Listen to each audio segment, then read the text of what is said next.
I said people like you should be grateful just to be here." The words hit harder than the slap that followed. But that slap, it echoed. Not because of its sound, but because of its symbolism. It happened 38,000 feet above the ground, somewhere between Los Angeles and Chicago.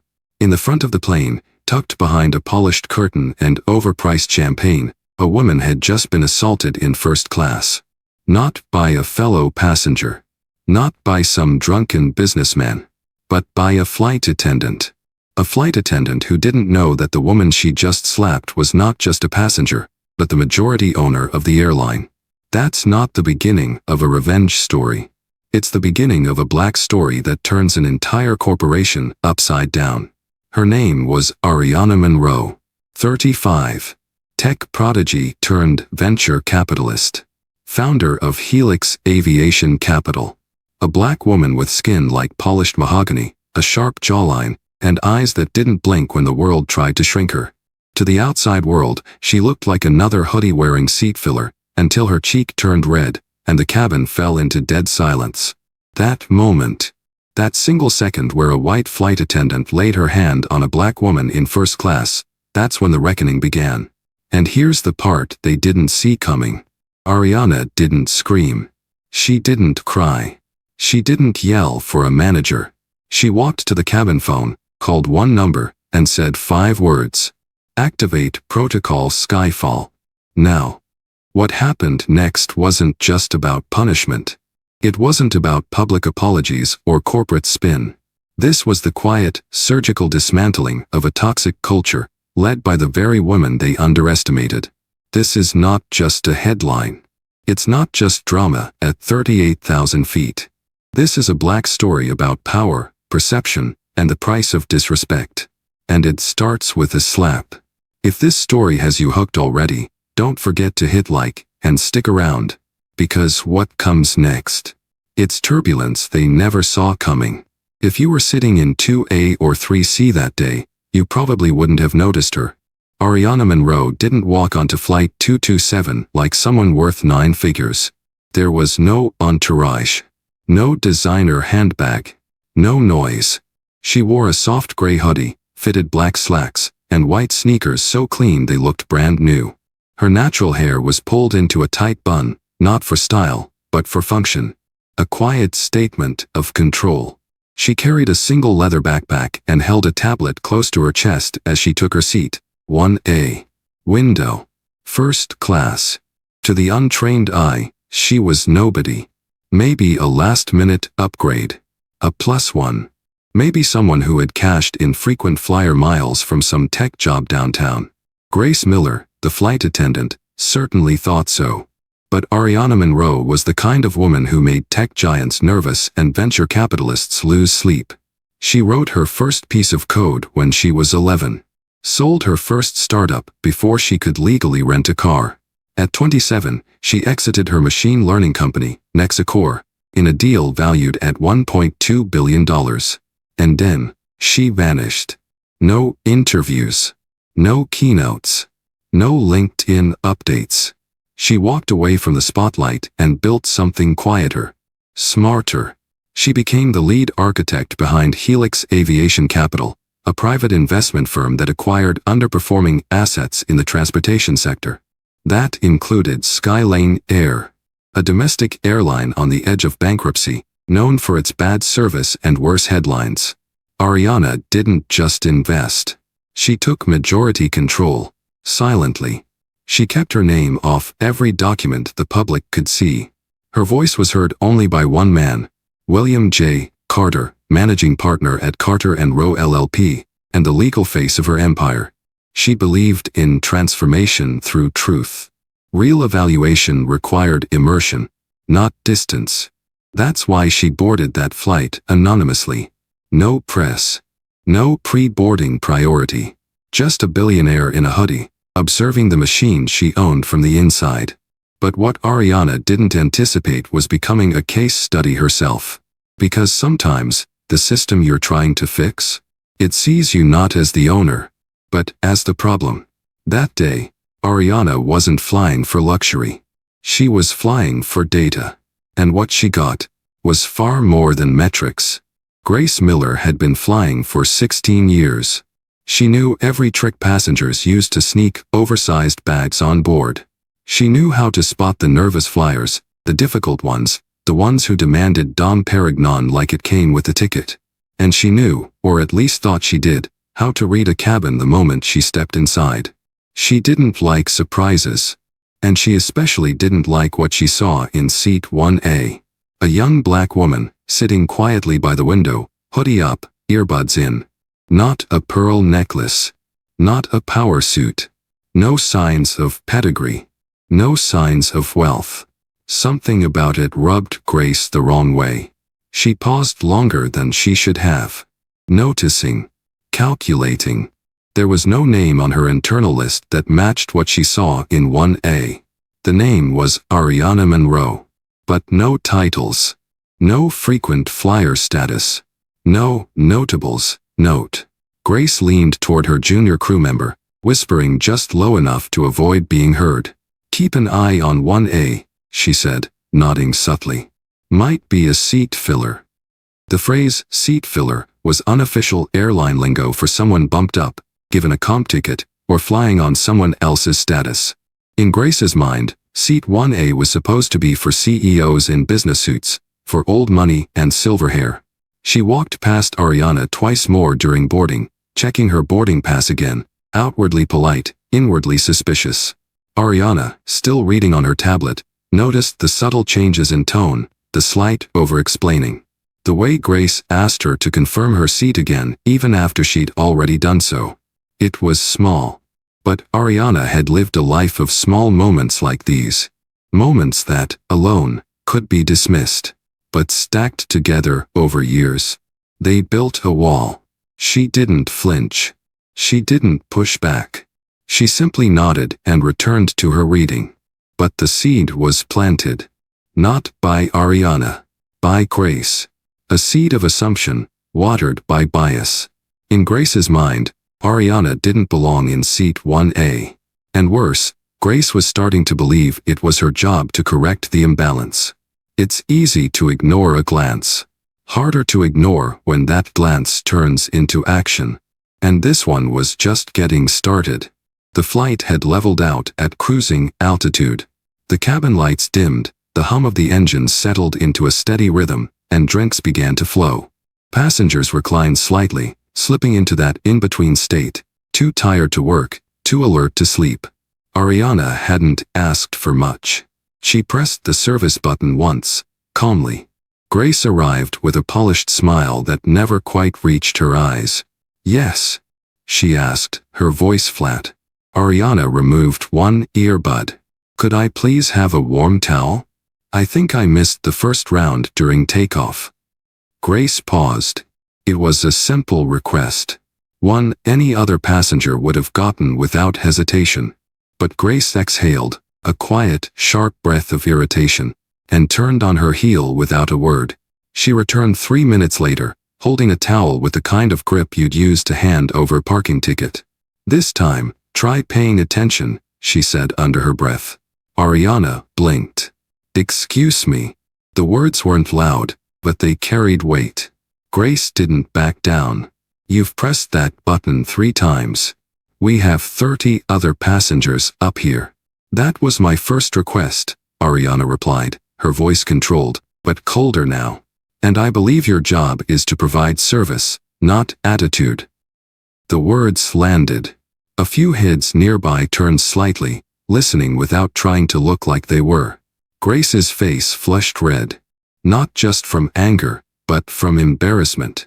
She had expected Ariana to shrink, to apologize. But Ariana wasn't built that way.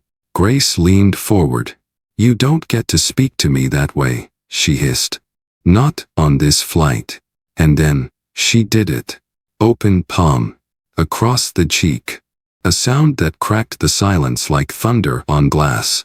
Gasps. Audible and immediate. One man dropped his champagne flute. Another reached for his phone, his instincts faster than his disbelief. Ariana froze, her head tilted slightly from the impact. But her eyes, they didn't show pain. They showed calculation. Cold. Focused. Surgical. The kind of look a predator gives a weaker animal that just made a fatal move. She stood up. No yelling. No retaliation. Just one word. Noted. Then she turned and walked toward the front of the cabin. Toward the cockpit phone. Toward the end of Grace Miller's career. For a moment, no one moved. The cabin sat suspended in stunned silence, as if the plane itself had paused midair. Then the murmurs began, soft, disbelieving. Did that really just happen? Did she just hit her? Heads turned. Phones were raised, some discreetly, some not. A few passengers looked away, pretending not to have seen anything, hoping to avoid involvement. But the sound of that slap, it had reached every seat in first class. One woman, seated in 2D, began recording, her hand trembling slightly. Across the aisle, a man whispered, "This is going to go viral." At the galley, a young male flight attendant named Marcus had frozen mid-pour, his hand hovering above a glass of Chardonnay. His eyes locked with Ariana's as she passed. She wasn't crying. She wasn't flustered. She looked focused. Ariana walked with slow, deliberate steps. She reached the cabin phone near the cockpit and picked it up with the calm precision of someone who had practiced this move. Not on a plane, but in boardrooms where billions were on the table. She spoke only one sentence. "This is Ariana Monroe. Patch me through to William Carter." The cockpit door cracked open. The co-pilot, a soft-spoken man in his 40s, glanced out, saw Ariana at the phone, and froze. He didn't know who she was, but he knew authority when he saw it. Grace, meanwhile, stood by the service cart, her face a mixture of disbelief and panic. She had expected a scene, maybe yelling. She hadn't expected control. No threats. No demands. Just a call. She turned to Marcus. "She's trying to get me fired." Marcus didn't answer. He wasn't sure what to say. He had seen the slap. So had everyone else. Ariana hung up the phone and turned back to the cabin. Her gaze swept across the rows of shocked faces. Businessmen, executives, influencers, all now watching a woman they had misjudged step fully into focus. She didn't speak to them. She didn't need to. They had already seen enough. And from the look on her face, they hadn't seen anything yet. The line connected in under 5 seconds. No hold music. No assistant. Just a direct line. "William Carter." The voice on the other end answered, crisp and alert. "It's me," Ariana said calmly. Protocol Skyfall. There was a pause, half a beat of silence as gravity settled into the voice of one of the most powerful attorneys on the East Coast. "Understood," Carter replied. No questions. No disbelief. Just action.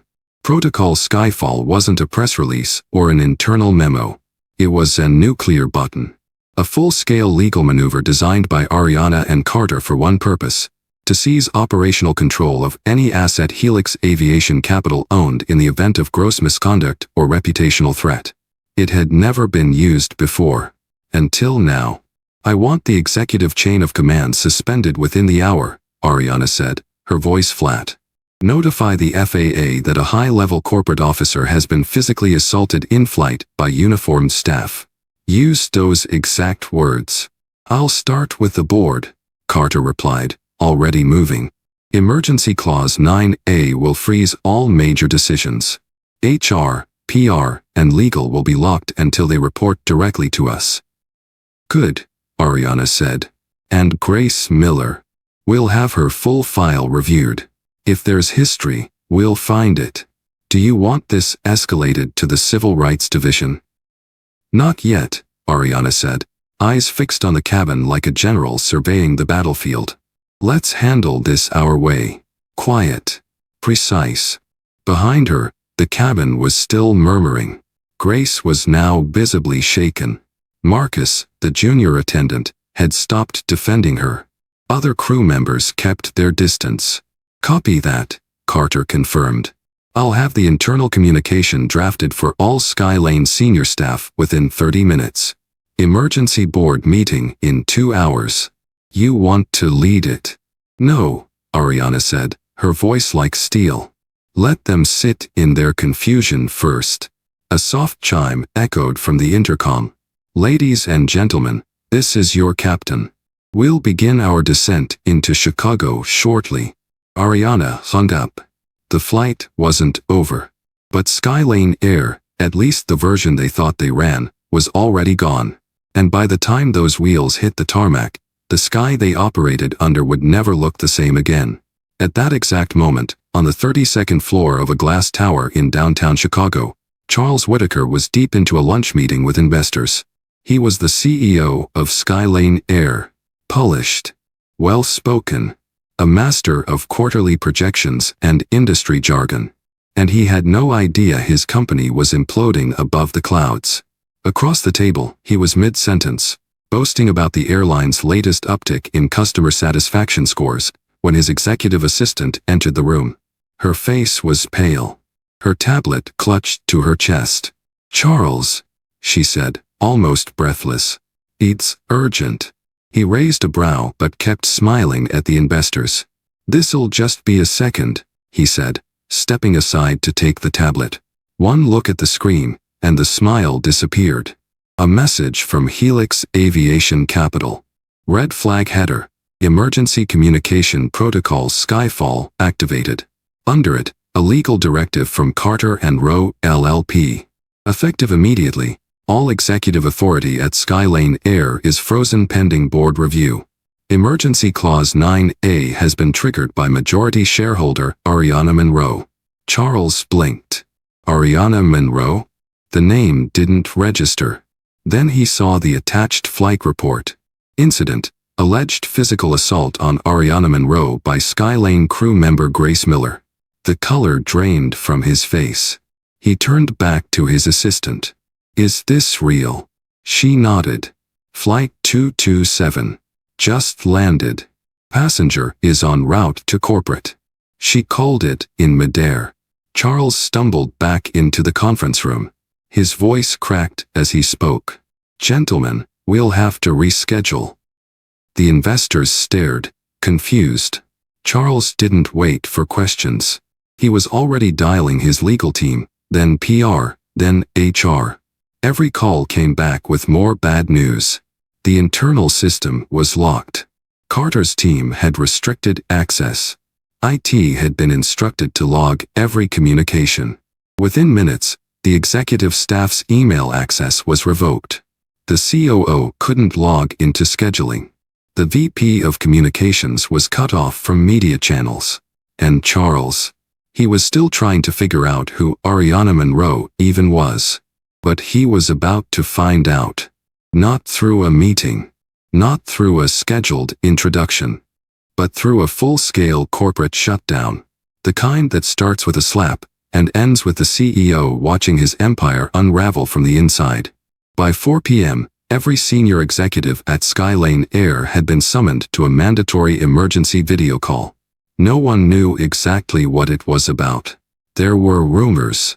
Whispers of an onboard incident. Something about a passenger in first class. Something about Helix Capital triggering their control rights. But no one knew the full story, yet. The screen flickered to life. 12 boxes filled with faces. The CEO, the COO, heads of HR, legal, operations, and public relations. Some were in suits. Some had clearly been pulled from dinner. Everyone looked tense. One box, however, remained black. Labeled only, Carter and Rowe, LLP. Then, without warning, it activated. William Carter appeared on screen. No greeting. No small talk. Just a stare that could carve marble. "Good afternoon," he said, his voice smooth, calculated. "You are here because of an incident that occurred less than 4 hours ago on Flight 227. An incident involving a direct physical assault on the majority shareholder of Skylane Air." Silence. A few faces went pale. Charles Whitaker leaned forward. "William, we're just now hearing about this. We haven't. You've heard enough." Carter interrupted. "Allow me to fill in the gaps." With one click, Carter shared his screen. What followed was raw, uncut video. The slap, the gasp, the murmurs, the unmistakable look of disbelief on Ariana Monroe's face as she turned from the strike and calmly walked toward the front of the plane. The silence in the Zoom call became suffocating. "This footage was recorded by a passenger," Carter said. "Several others submitted statements within an hour of landing. All align. Your lead flight attendant, Grace Miller, struck Ms. Monroe, unprovoked, in front of multiple witnesses." A voice broke in. "But why would she?" Carter didn't answer the question. Instead, he dropped the final blow. "Now," he said, "before we proceed any further." He clicked again. Another screen appeared. A live feed. Ariana Monroe, seated in a minimalist office. Composed. Professional. The faint shadow of a bruise still visible on her cheek. The boardroom froze. "This," Carter said, "is the woman your employee assaulted. And she's the reason this company still has planes in the air." Every person on that call finally understood. This wasn't damage control. This was Judgment Day. Ariana did not raise her voice. She didn't need to. The boardroom was already holding its breath. Her tone was calm, but every word struck like a blade honed by experience and injustice. "Let's not pretend this was an isolated incident," she began. Grace Miller didn't act in a vacuum. She acted in a culture that allowed her to believe she could get away with it. She paused, letting that sentence sit. Letting it hurt. "I reviewed her file personally this afternoon," Ariana continued. 3 prior complaints from Black and Latino passengers. All labeled inconclusive. All dismissed with no follow-up. 2 were buried by mid-level supervisors. 1, by your head of in-flight services. Charles Whitaker shifted in his chair, sweat gathering at the back of his neck. "She's been warned before," Ariana said, still staring into the camera. "Privately. Quietly. And your system protected her." Screens lit up as executives double-checked HR logs and grievance records. One by one, the facts aligned. No one could deny them. "Let me be clear," she continued. "This isn't about a slap. That was just the surface. What we're talking about is a system designed to minimize complaints, to protect seniority over integrity, and to punish those who speak up." The head of HR, visibly shaken, tried to interject. "We have protocols." "No," Ariana cut in. "You have paperwork. You have policies written for audits, not for people." She leaned slightly forward. "In the last year alone, you've had 11 misconduct reports involving racial bias from onboard staff. Only 1 resulted in disciplinary action. 1. And I'm supposed to believe this is coincidence?" Nobody answered. Because everyone knew it wasn't. This was about pattern.